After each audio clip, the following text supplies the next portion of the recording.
Hi there, my name's Christian Wright. I work for Avaya Australia and New Zealand. I'm a systems engineer and I specialise in the small and medium enterprise portfolio. Today I'm going to take you through the installation of one of our flagship products in that portfolio, which is Avaya's IP Office.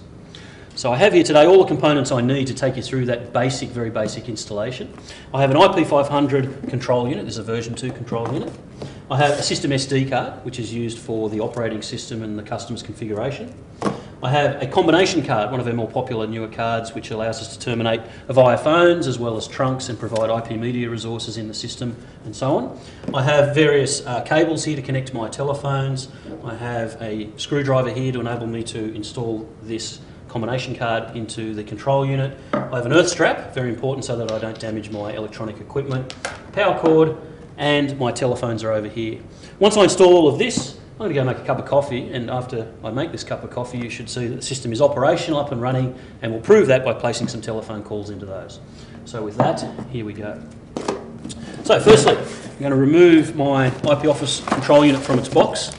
So taking all the packaging out as such. So we'll get rid of that packaging over there. And here's my IP Office control unit. This is how it ships here. It has 4 blank covers over its media bay modules. On the back here, this is various termination points for expansion modules. That system SD card goes in here, and this is where we're going to connect our power cable. Okay, so that's how it ships there.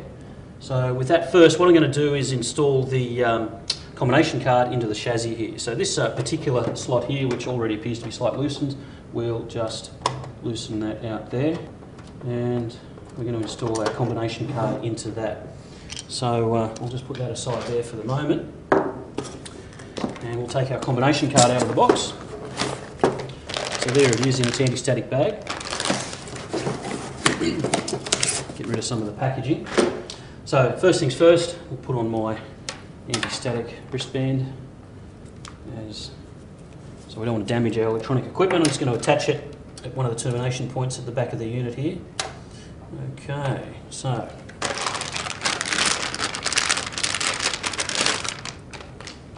here's our combination card. So this just slots straight into this vacant slot at the front here. So there's a couple of guiding rails in the front. It's just a matter of placing the rails into the guide, and it should just clip into the place just like that. Okay. Now to finalise the installation, we just need to secure that screw in the front. Okay, that should be screwed in nice and tight there. So that's our combination card installed. We don't need to install any other components here. In fact, this box here can support up to 384 users and 240 trunks. Haven't got all those installed today, but that's what we've got to work with just with these phones here. So just remove my strap. I don't need that on anymore. And we're going to connect in the secure digital card, which launches the operating system and the customer's configuration. There's a default configuration on this, and as you'll see when we connect the phones, that default configuration will put all the phones into a standard hunt group and give them all extension numbers and assign features straight away. This particular card goes in the main system SD slot there. Okay, so that's installed there. Right, now telephones.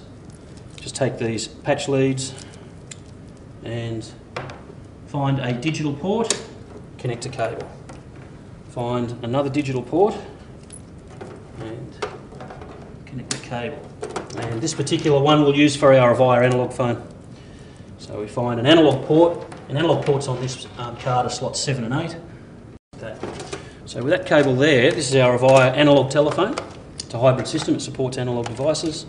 Plug that in there and just put that onto the front there. And we'll take one of the digital connections and plug that into the Avaya digital phone. This is a 1408 digital telephone. Okay. And we'll get the other lead from the digital port and plug that into the Avaya 1403 digital phone.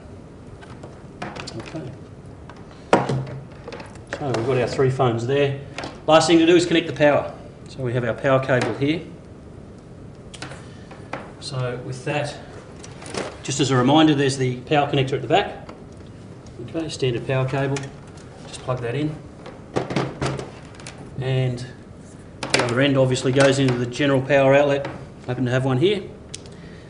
And there we go. Now you'll notice the system firing up with the red and green lights there. It's going through its normal boot process and testing some certain parameters and loading the operating system. With that, I'll go away and make a cup of coffee. We'll come back in about 3 minutes and hopefully this will be ready to go. We'll do some phone calls and so on, show you some features to prove it all out. So I'll see you soon.